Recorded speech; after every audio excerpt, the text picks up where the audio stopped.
বন্দরের যে পটেনশিয়াল আছে, সম্ভাবনা আছে, সেটাকে আরো বড় আকারে তুলে ধরবার সুযোগ আছে।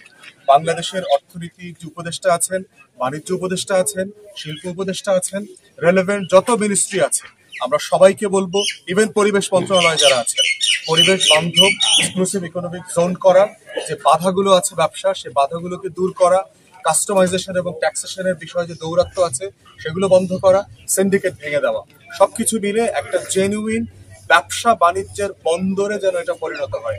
এটাই হচ্ছে লালমনিরহাটের হাতীবান্ধা পাটগ্রাম অঞ্চলের মানুষ এবং তাদের নেতৃবৃন্দ, এলাকাবাসী জনদাবি।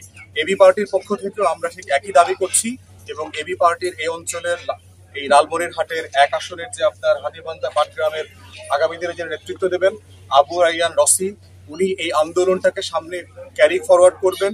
আমরাও ঢাকাতে গিয়ে যেখানে যেখানে এগুলো নিয়ে কথা বলা দরকার সেই জায়গাগুলোতে কথা বলবো, এই ইস্যুগুলোকে জাতীয়ভাবে তুলে ধরবো। এই এলাকার মানুষের উন্নয়ন মানে হচ্ছে উত্তরবঙ্গের উন্নয়ন, রংপুর বিভাগের উন্নয়ন, বাংলাদেশের উন্নয়ন। কোটি কোটি মানুষকে, লক্ষ লক্ষ মানুষকে গরিব রেখে একটা রাষ্ট্রের আর একটা অংশ ধনী হতে পারে না।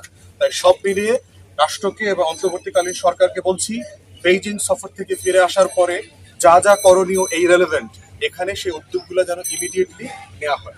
সবাইকে অসংখ্য ধন্যবাদ।